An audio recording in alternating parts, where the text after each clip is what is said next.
बहुत समय पहले की बात है। मोतीनगर शहर में एक मीता नाम की लड़की नौकरी करती थी। वो बहुत ही होशियार और समझदार थी। वो किसी से ज्यादा बात करना पसंद नहीं करती थी। वो अपने काम से काम रखती थी। मीता के ऑफिस में एक जय नाम का लड़का भी काम करता था। वो मीता से बात करने की कोशिश करता रहता, पर मीता को उससे बात करना पसंद नहीं था। एक दिन, मीता, मुझे तुमसे बात करनी है। लेकिन मुझे तुमसे कोई बात नहीं करनी। लेकिन क्यों क्यों नहीं बात करनी? क्या मैं अच्छा लड़का नहीं हूँ या मैं सुंदर नहीं हूँ? ऐसी कोई बात नहीं है। और ये कहकर मीता चली जाती है। जय को समझ में नहीं आता कि आखिर मीता बात क्यों नहीं करती और हमेशा दूर दूर क्यों रहती है। अगली सुबह मीता ऑफिस आती है और अपने काम में लग जाती है।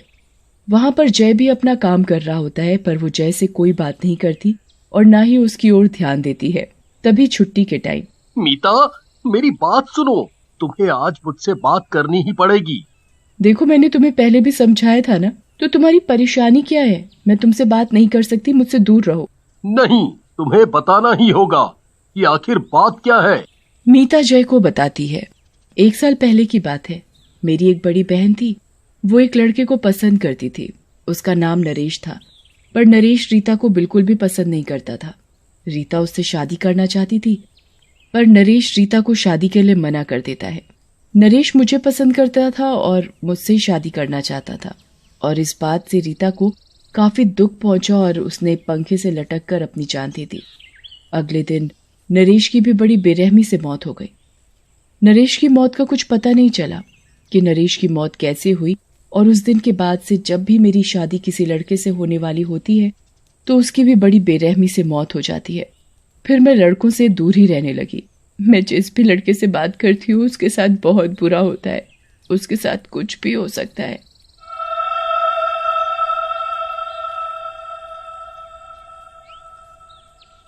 मीता, ऐसा कुछ भी नहीं है।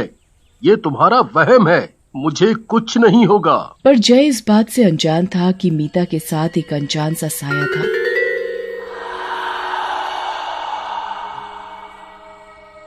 जो जय को बहुत ही गुस्से से देख रहा था। उसका चेहरा बड़ा ही भयानक था। उसकी आंखें बड़ी बड़ी बहुत ही अजीब सी थी। उसके बाल घुंघराले थे। उसकी नाक लंबी और मोटी थी। वो दिखने में बहुत ही खूंखार लग रही थी। तभी अचानक उस अनजान साय ने जय को जोर से धक्का दिया।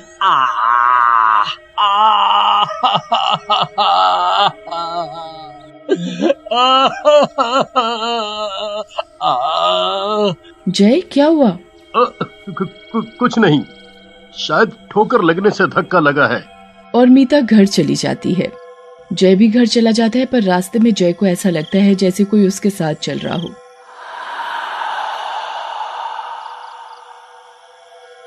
जय जल्दी जल्दी चलने लगता है तो वो भयानक साया भी जल्दी जल्दी चलने लगता है, और जय को किसी की भयानक परछाई दिखाई देती है।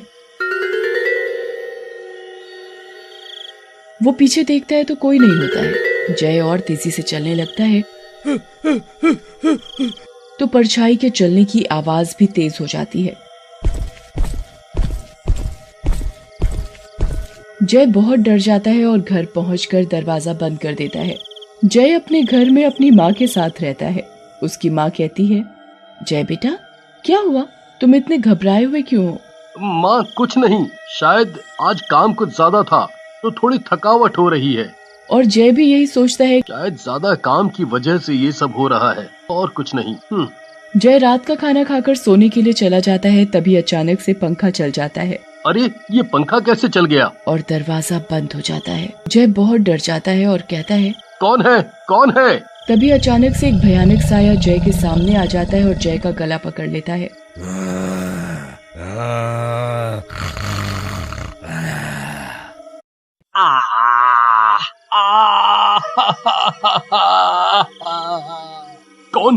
कौन हो तुम? छोड़ दो मुझे, मुझे छोड़ दो। साया जय का सिर जोर से दीवार पर मारती है, जिस कारण जय के सिर से खून निकलने लगता है, पर साया उसका गला नहीं छोड़ता। जय जैसे तैसे करके अपना गला छुड़ाकर दरवाजे की तरफ जाने की कोशिश करता है तो साया आकर जय को फिर पकड़ लेता है और बहुत बुरी तरह जख्मी कर देता है। पर जय के चीखने की आवाज किसी को भी सुनाई नहीं देती। साया जय के हाथ पर खून से लिख देता है, तू भी मरेगा। जय की ऐसी हालत हो जाती है कि वो बेहोश हो जाता है। अगली सुबह माँ जय को देखकर रोने लगती है। जय, ये सब कैसे हुआ, किसने किया? जय की माँ जय के ऊपर पानी के छींटे मारती है। जय को होश आने लगता है। वो रात वाली घटना याद करके बहुत डर जाता है और जोर जोर से चिल्लाने लगता है, वो मुझे मार डालेगी, मुझे मार डालेगी। कौन मार डालेगी? जय अपनी माँ को रात की सारी घटना बताता है। मीता ऑफिस में जय को ना देखकर ऑफिस के पियून से पूछती है, आज जय सर नहीं आए? नहीं मीता मैडम। क्यों, क्या हुआ? वो क्यों नहीं आए? मैडम, जय सर की माँ का फोन आया था, उनकी तबीयत बहुत खराब है, इसीलिए नहीं आए। मीता सोचती है कल तक तो जय ठीक था, अचानक से क्या हो गया? जय के घर जाकर पता करना पड़ेगा कि आखिर बात क्या है। और मीता जय के घर जाती है। माँ जी, जय को क्या हुआ? पता नहीं बेटा, कल तक तो ठीक था, रात में इसकी ये हालत किसने कर दी? मीता जय की माँ को अपने बारे में सारी बात बताती है और कहती है, तभी मैं जय को मुझसे दूर रहने के लिए कह रही थी। और मीता रोने लगती है। मीता, इसमें तुम्हारी कोई गलती नहीं है। मीता, मुझे लगता है तुम्हारे ऊपर किसी का बुरा साया है जो तुम्हें किसी के साथ रहने नहीं देता। जय की माँ मीता से कहती है, मीता, मैं एक साधु बाबा को जानती हूँ, वो तुम्हारी और हमारी मदद जरूर करेंगे। कल तुम अपने माँ पापा को अपने साथ लेकर आना, मैं तुम्हें साधु बाबा के पास लेकर चलूंगी। जी माँ जी। और अगले दिन मीता अपने माँ पापा को अपने साथ लेकर जय के घर आती है और सभी लोग साधु बाबा के पास जाते हैं। साधु बाबा के पास पहुंचकर जय की माँ जय के साथ हुई सारी घटना के बारे में बताती है। बाबा, क्या हुआ? सब ठीक तो है ना? कुछ ठीक नहीं है।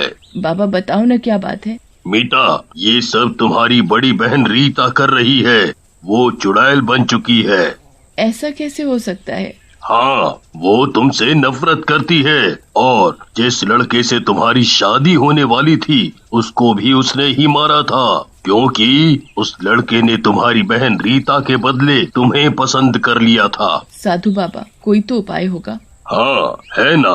कल पूर्णमासी की रात है और कल रीता और भी शक्तिशाली हो जाएगी। उसे कल ही खत्म करना पड़ेगा, नहीं तो वो कभी मीता से अलग नहीं हो पाएगी। साधु बाबा, तो हमें क्या करना होगा? कल रात को जब तुम मीता से मिलने जाओगे तो मौका देखकर रीता के ऊपर मंत्र पढ़ा हुआ गंगा जल छिड़क देना, जिससे रीता की आत्मा को मुक्ति मिल जाएगी। जी बाबा जी। जय मीता से मिलने के लिए मीता के घर जाता है। तभी चुड़ैल जय को मारने के लिए अपना हाथ उसकी गर्दन पर रखती है और जय का गला दबाने लगती है। मैं तुम्हें मार डालूंगी। चुड़ैल की आंखों से खून निकल रहा होता है। वो बहुत ही डरावनी लग रही थी। उसके दांत बाहर निकले हुए थे। वो जय की गर्दन को बहुत मजबूती से पकड़े हुए थी। मुझे छोड़ दो, मुझे छोड़ दो, मैंने तुम्हारा क्या बिगाड़ा है?